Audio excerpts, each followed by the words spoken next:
Hello, my name is Danielle Decker. I am a senior at the University at Albany. I took the senior seminar in informatics class this semester, taught by Professor Monica DeTuya, and I completed my project on May 6th. I'm just going to be narrating through my project, which is the effects of social media on relationships, which is a very trending topic in today's society as social media is used almost daily by just about everyone in the world that has access to a computer and technology. So it's especially important to go through how that affects the relationships that we have as individuals. So let's get started. Before we can go ahead and go over the relationships of social media and whatnot, it's important to break down how people communicate through their relationships. So obviously communication is a necessity and something that our society craves and thrives on. In our current day, the way that individuals communicated just only 20 years ago is so much more different than the way that many individuals communicate today. A lot of people choose to text over using the phone, and even just 30 years ago that wasn't even an option. So it's definitely constantly changing with the technology that we have in today's world.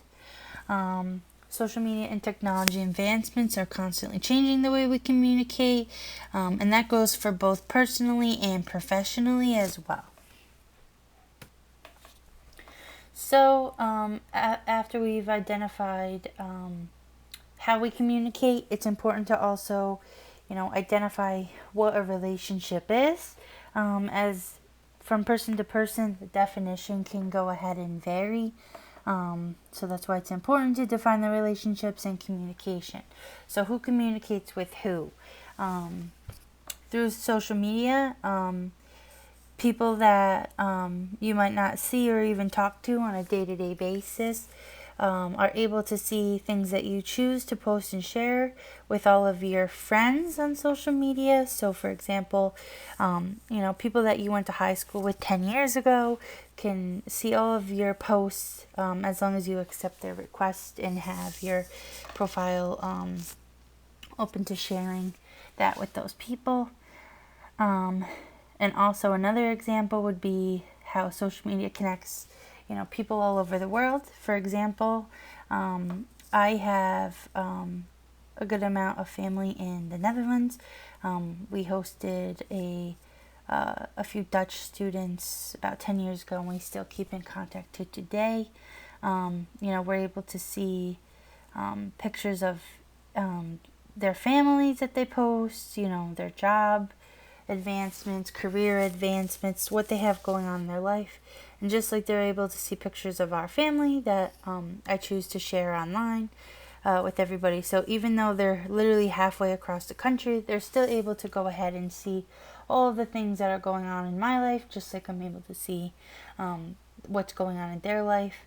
And social media also allows for the open communication for that. So almost every individual between the ages of 13 and 64 has a Facebook account, which is pretty significant. And 70% of those Facebook users check their Facebook daily. And about 45% of that 70% check it multiple times a day. I find myself, checking it a few times a day, unless I'm being deliberate and making sure that I refrain from use of social media just for mental health reasons. And then 50% of Instagram users also check their Instagram daily, with 32% of that 50 checking it multiple times a day. So social media is definitely something that's extremely relevant to our society as a whole, and that's why it's very important to understand that and the relationship effects that it has. Some of the positive effects of social media on relationships, like I had said, the ability to communicate daily without having to meet in person. That goes for, people that live near you, that just have busy schedules, like yourself. Everybody's busy. Everybody, most people have a job, have a hobby, have a family. You don't always get that extra time to spend with your friends, but if you can see what they post on social media and choose to share, you feel like you're still up to date and you're not missing out on all the good things going on in their life. So people post updates daily and friends can see what's going on, which we already went over that. For professional use, Facebook, professionals use Facebook to network and recruit. They also use LinkedIn, which is a great recruiting site. The use of social media also allows for collaboration with others. It can improve your well-being, mental health, and your self-rated health. Social media allows for the barrier of distance to be eliminated to help strengthen relationships, like I had already went over. And it allows users to connect with like-minded individuals with similar interests. An example of that would be,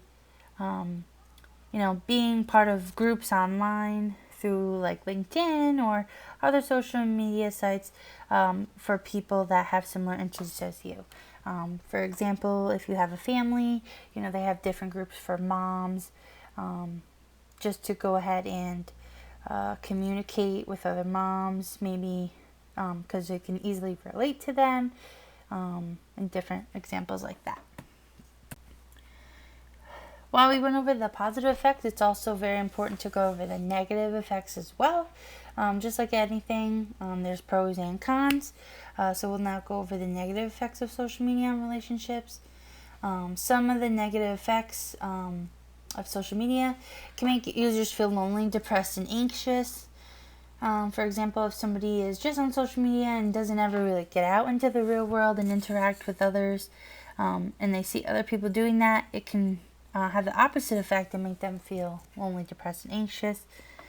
It can become unhealthy if usage is not monitored. So if somebody is obsessively, checking their social media, it's not, very healthy. So it's important to keep in mind, for mental health reasons, not to overly use it, which can be very easy as it's constantly at the touch of our fingertips. Another negative effect is people can feel like they're missing out, which is FOMO, on their family and friends' different events. If they're not included and kept in the loop with everything going on. People can also become and have feelings of inadequacy, which can take over. When people look at what other people are posting on social media, sometimes they find themselves comparing, well, this person got a new car, I wish I could get a new car. This person's taking lavish vacations, I wish I could do that.